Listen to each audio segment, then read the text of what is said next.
Bendiciones para todos los hermanos amados y amigos. Hoy es domingo, mañana de bendición, tiempo de crecimiento para la iglesia. Recuerde que usted está recibiendo esta palabra, esta imagen en vivo para que usted en casa edifique su corazón y su familia. Un abrazo desde Barquisimeto, no importa dónde esté, le extendemos este saludo y este abrazo para todos. Reciba la paz de Dios, la fe, la certeza en el Espíritu de que todo este proceso va a terminar muy bien. Va a terminar bien para la iglesia, aunque en el proceso tengamos que experimentar o aflicción o dolor o quebranto, pero vamos a salir bien porque Dios está con nosotros. Ahora, esta mañana Dios ha colocado en mi corazón un tema que se llama Un reino de pequeños gigantes. Es el tema que nos corresponde en estos momentos. Y yo quiero que en el nombre de Jesús usted reciba la palabra en el nombre de Jesús. Ahora, quiero decir de manera introductoria que es casi contradictorio con el pensamiento del hombre moderno ver la forma como Dios ha tenido que tratar con nosotros en el transcurso de la historia, con el único fin de salvarnos y de ayudarnos a derrotar los enemigos con los que hemos tenido que luchar. Es casi que contradictorio porque el pensamiento moderno habla de que usted y yo debemos tener un pensamiento competente, tenemos que tener una autosuficiencia, un pensamiento positivo acerca de nosotros mismos a fin de poder alcanzar el éxito. Sin embargo, en ese sentido, la Biblia contradice ese pensamiento dominando en el tiempo moderno. Quiero decirle que hemos tenido que luchar contra enemigos muy poderosos, como es el pecado, siguiendo con todos los otros factores generados por el pecado, como es la muerte, la pobreza, la esclavitud, el dolor, la tristeza, la enfermedad, etc. Contra esos factores hemos tenido que luchar y tendremos que luchar, y de la manera como la Biblia dice que tenemos que enfrentarlos diferente a como los enfrenta el mundo, empezando porque el mundo jamás va a confrontar el pecado y solo tratará de resolver los factores que se vienen, que se generan como producto del pecado, la pobreza, el dolor, la enfermedad, la aflicción, y el mundo trata de enfrentarlos de una manera muy diferente a lo como lo enseña la palabra. Ahora, lo interesante que podemos ver a la luz de la palabra es que en ningún punto de la historia el hombre que Dios escogió para salvar alcanzara el éxito o la victoria sobre sus enemigos por lo sabio, por lo fuerte, por lo diestro, por lo poderoso, por lo estratega que llegara a ser esa persona. Nunca. La clave del éxito de estas personas fue que Dios los escogió específicamente para eso, los encontró en medio de los conflictos de la vida, y que Dios los haya escogido es la clave para el éxito de ellos. En otras palabras, si Dios puso su mirada sobre ti y sobre mí para ayudarnos en el proceso, tenga seguridad de que el Dios que te escogió te va a dar la victoria. Por ello es que en la Biblia jamás vamos a encontrar que se le rinda honor a los próceres de nuestra fe, empezando porque no hay próceres de nuestra fe, porque nunca fue ni siquiera eso que llamamos fe la clave para la salvación o la conquista de nuestros adversarios, sino el Dios en quien depositamos la fe que Dios puso primero en nuestro corazón para que confiáramos en ella. Recuerda que hay dos tipos de fe: la fe natural, la fe que yo tengo en mí mismo, y la fe que yo puedo depositar en el Dios de la palabra. Esa fe que yo puedo depositar en el Dios de la palabra no es propia.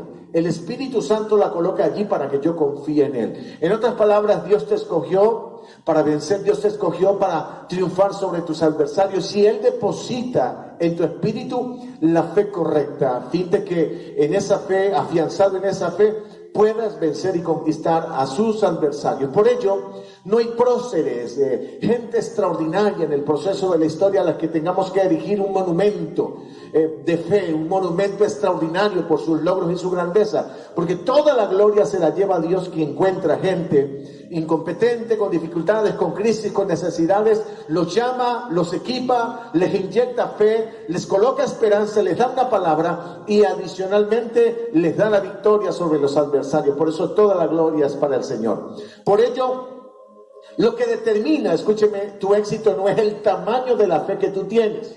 Porque si tú tienes una fe puesta en cualquier cosa y no en el Dios verdadero, entonces no alcanzarás nada. Pero si tienes la fe puesta en el Dios verdadero, así tu fe fuera pequeña como un grano de mostaza, entonces esa fe puede mover montañas. Yo te animo en esta mañana a que allí en casa, en el nombre de Jesús, abra tu corazón y permite que la fe puesta en el Señor, las promesas dadas por el Señor, así se esté moviendo algo pequeño allá adentro tuyo, pero depositas toda tu confianza en el Señor, crea que el Señor lo va a hacer por ti y lo va a hacer por mí.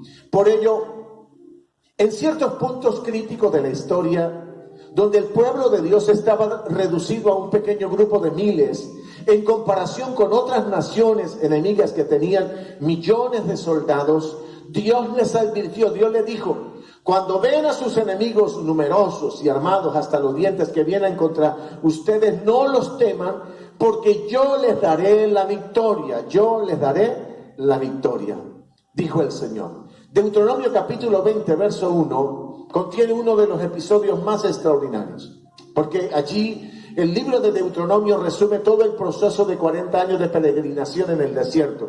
Y allí Israel ha pasado todos los procesos, ha vencido todos sus enemigos, pero Dios le tiene que recordar en Deuteronomio capítulo 20, verso 1, dice la palabra que cuando salgas a la guerra contra tus enemigos, si vieres caballos y carros y un pueblo más grande que tú, no tengas temor de ellos, porque Jehová tu Dios está contigo, el cual te sacó de la tierra de Egipto. Dios le está haciendo memoria y les está diciendo: vencimos o conquistaron un imperio, por lo tanto, un imperio muy poderoso. Por lo tanto, si ahora enfrentan en el proceso de camino hacia la tierra prometida enemigos más grandes que ustedes, no se olvide quién les dio la victoria en Egipto y no se olvide quién camina con ustedes en medio del proceso del desierto.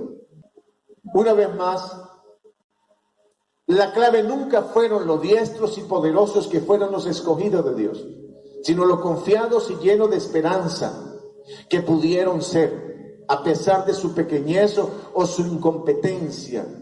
En los procesos de prueba y de necesidad, donde no había forma de salir adelante usando solo la fuerza humana, sino que se requería una fuerza mayor, la de Dios. En otras palabras, no fue lo competente que ellos fueron, sino lo competente que fue Dios, aún en medio de la aflicción y de los procesos de necesidad. Una vez más, el reino de Dios es un reino de pequeños gigantes, de hombres y de mujeres pequeños que se tornaron gigantes cuando se encontraron con el Dios verdadero, o sea, con Jehová el Señor, y decidieron colocar toda su confianza, toda su esperanza en sus promesas de salvación. Por ello es que la Biblia registra que los hombres más grandes fueron los que reconocieron que no lo eran. Cuando vamos a la Biblia, no encontramos que Dios haya escogido a alguien por lo excelente, competente, poderoso, fuerte, sabio que haya sido. Fue todo lo contrario. Fue porque aquellos hombres y mujeres que Dios encontró en el proceso de la historia, a pesar de su pequeñez, fueron lo extraordinario que los convirtió en gente gloriosa, es que reconocieron que ni eran grandes, ni eran poderosos, ni eran competentes. Pongamos un ejemplo. Moisés, Dios lo encuentra en lo alto del monte del Sinaí. Dios lo llama a libertar a la nación de Israel.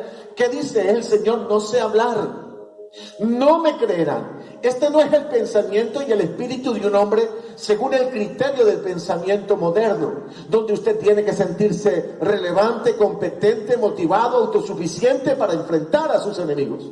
Este hombre reconoce: no sé hablar, no me creerán.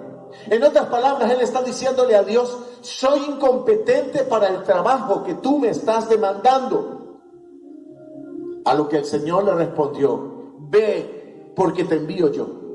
Ve, porque yo salvaré a Israel por tu mano. Yo salvaré a Israel por tu mano. En otras palabras, no es la mano de Moisés, es Dios en la mano de Moisés. La clave del éxito de los grandes hombres de Dios, lo que los hizo extraordinarios, es que ellos reconocieron su condición de pequeñez, porque el reino de los cielos es un reino de pequeños gigantes, pequeños que se tornan gigantes. Pregunto en este punto: ¿salvó el Señor a Israel de mano de Faraón o no lo salvó? Claro que sí lo salvó. ¿Y cuál fue el factor determinante en esa liberación? Pregunto, ¿la fuerza de Moisés? ¿El poder de Moisés? ¿La sagacidad de Moisés? ¿La autoconfianza de Moisés? ¿Cuál fue la clave? Ninguna de esas fue la clave. Definitivamente la clave fue la confianza de Moisés en el Dios que se le reveló en el monte y le dijo: yo estoy contigo, por eso ve, tú sacarás a Israel. Esto fue lo que persuadió a Moisés ir a su nación y sacarlos en el nombre de Jesús. Ahora, ese es el mismo caso de Gedeón frente a los madianitas, quien salió y con una multitud de judíos que salieron a la convocatoria de Gedeón, que llama a la nación para enfrentar a los madianitas que los habían empobrecido. Dice la Biblia que se le unieron muchísimas personas, más de 40,000 personas, más de 40,000 soldados. Oye, uno con 40,000 soldados, uno puede hacer callapa, uno puede hacer bulto, uno puede enfrentar a un adversario grande. Pero Dios, en la medida en que Gedeón avanza, Dios le va reduciendo el número.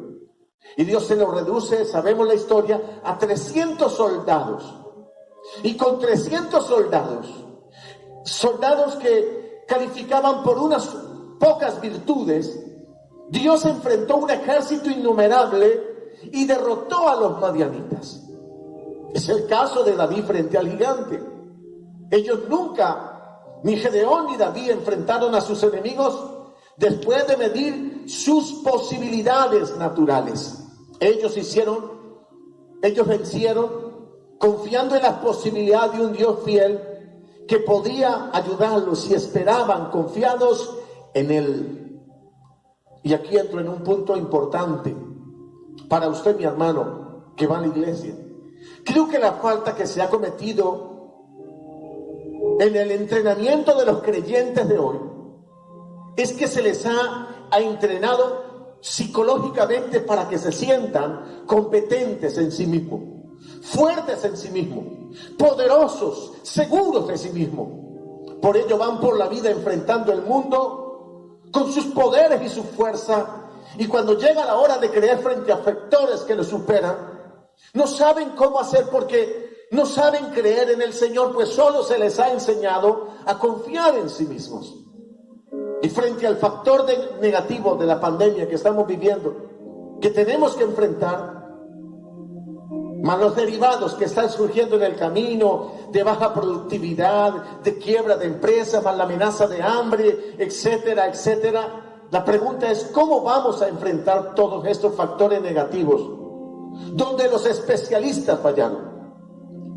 Donde los especialistas no solo fallaron, desaparecieron. No hay especialistas que digan. Los especialistas financieros no están por ningún lado. Los pronosticadores fracasaron, se fueron, y ahora solo estamos frente a una crisis. Y la pregunta es: ¿qué respuesta tenemos en esta hora? ¿Cómo vamos a enfrentar todos esos factores negativos? ¿Lo vamos a hacer creyendo en nosotros mismos? ¿O lo vamos a hacer creyendo en el Dios que por medio de la palabra llama las cosas que no son como si fueran? ¿En quién vamos a creer? ¿En el Dios en nosotros mismos, o en el Dios que llama las cosas que no son como si fueran? Como en el caso de Abraham. Era un hombre viejo, y hemos hablado tanto de Abraham en estos días porque lo necesitamos. Abraham era un hombre viejo, derrotado por el tiempo, por la esterilidad de su esposa que estaba anciana.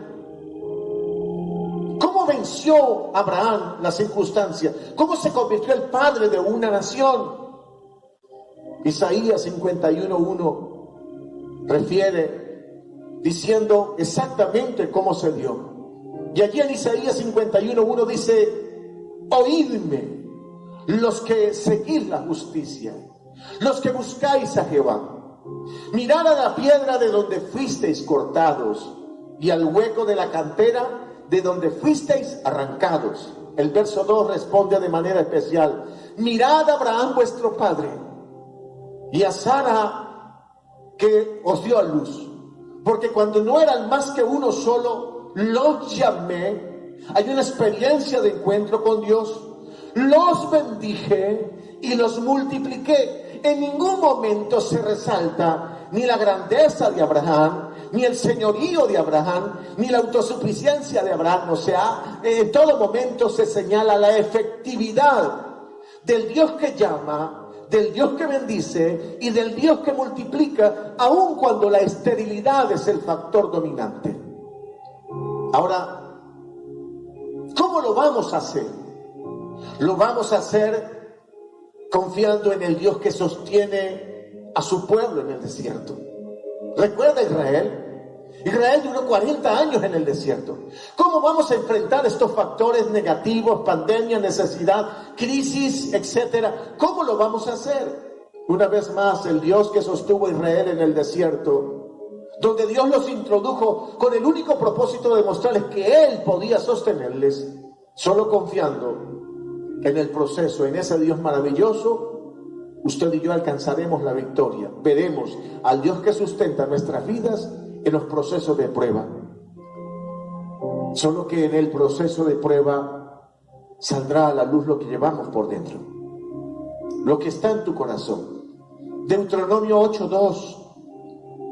Dios le dice a la nación de Israel: y te acordarás en todo el camino por donde te ha traído Jehová estos 40 años en el desierto, para afligirte, para probarte, para saber lo que había en tu corazón, si habías de guardar o no sus mandamientos.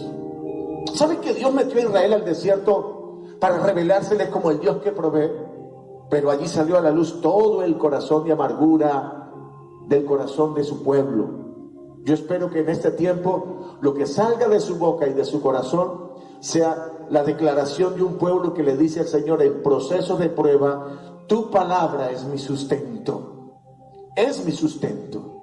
¿Cómo vamos a enfrentar todo este proceso? Lo vamos a hacer teniendo certeza en el Dios que salva a su pueblo, confiando, confesando su palabra, declarando la palabra, confiando en la palabra y confesando la palabra. Salmo 107, verso 18 al 20, es extraordinario porque es un salmo donde Israel se repite a sí mismo el proceso histórico por el que ha tenido que pasar para llegar al punto donde estaba David confesando esta palabra. Y lo extraordinario es que el salmista, cuando habla acerca de los procesos por donde Israel ha pasado, en todos ellos la clave fue el Dios que liberó, el Dios que sanó, el Dios que prosperó. Mira lo que dice el Salmo 107, verso 18. Su alma abominó todo alimento y llegaron hasta las puertas de la muerte. Está hablando de un proceso crítico de Israel, cuando el pan, escúcheme, fue no deseado, por llamarlo de alguna manera. Y llegaron a las puertas de la muerte. Pero el verso 19 y 20 contiene los elementos claves para usted y para mí. Pero ellos, en su proceso de necesidad, clamaron a Jehová en su angustia y los libró de las aflicciones. ¿Cómo los libró? El verso 20 da la respuesta. Dios envió su palabra y los sanó y los libró de su ruina.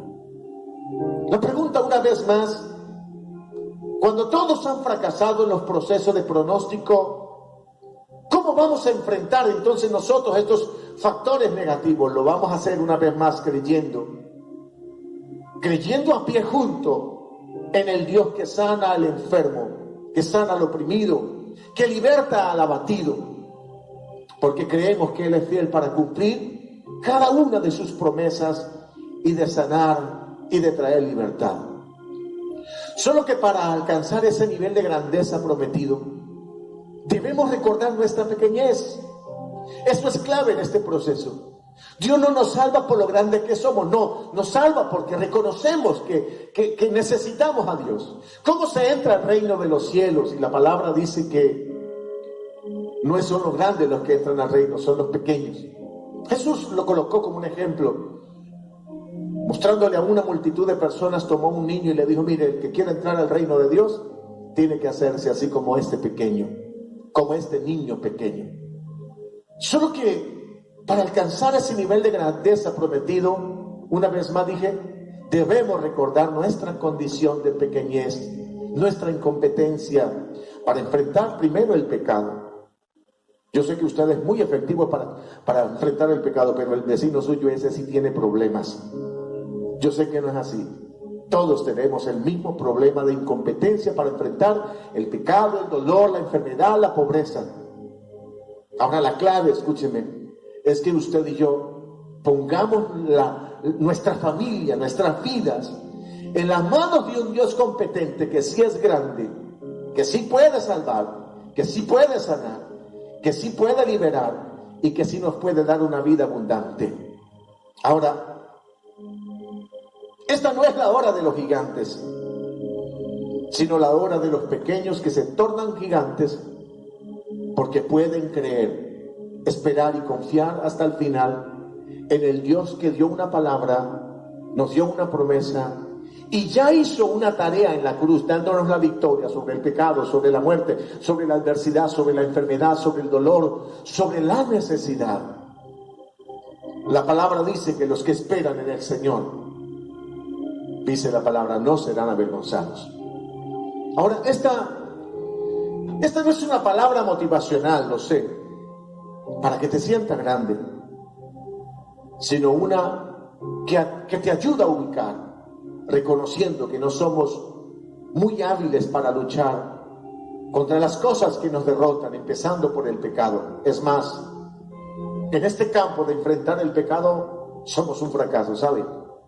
Por ello corremos al que sí puede lidiar con nuestras debilidades y pedirle misericordia, al maravilloso Señor que se reveló hace 2000 años, se hizo carne, se manifestó en la persona de Jesús. Podemos correr a Él, creer en Él, confiar en Él, buscar socorro y hallar socorro, buscar sanidad y encontrar sanidad, buscar ayuda y encontrar ayuda. En ese Dios nos vamos a refugiar. Y si nos refugiamos en ese maravilloso Dios, entonces seremos parte de un reino de pequeños que se vuelven gigantes. Porque cuando corremos a Él buscando, cuando clamamos a Él, Él nos entiende, Él nos oye, Él responde a nuestro clamor. Cuando corremos a Él buscando sanidad, recibimos sanidad. Cuando corremos a Él buscando libertad, recibimos libertad. Cuando corremos a Él buscando vida, encontramos no vida, sino vida abundante y sobreabundante. Vida eterna. Hace 2000 años el Señor le habló a su generación. ¿Y saben qué le dijo Jesús? Venid a mí todos los que estáis trabajados y cargados, y yo los haré descansar. Mateo 11, 28 al 30.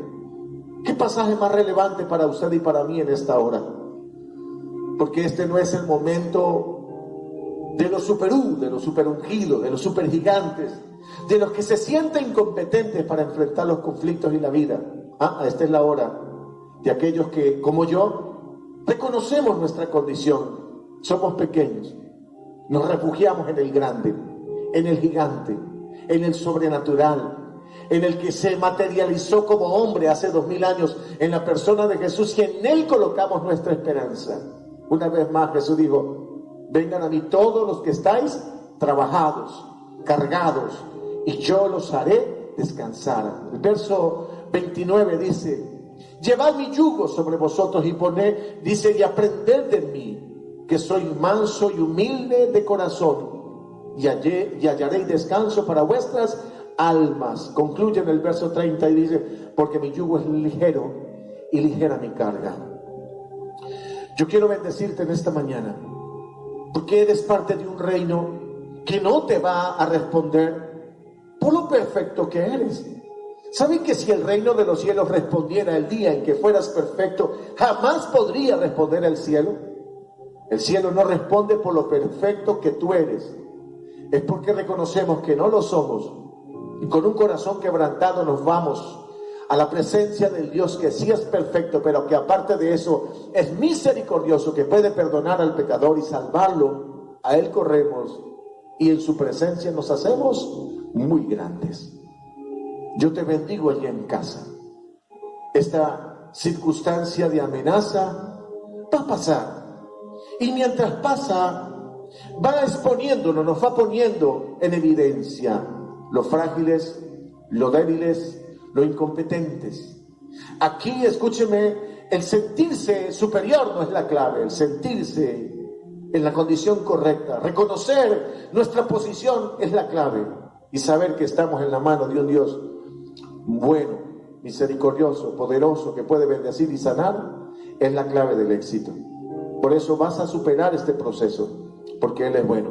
Vas a superar todo este proceso porque Él es fiel. Vas a superar este proceso porque Él es poderoso y ha prometido estar contigo y conmigo hasta el final. Yo espero que usted sea de esos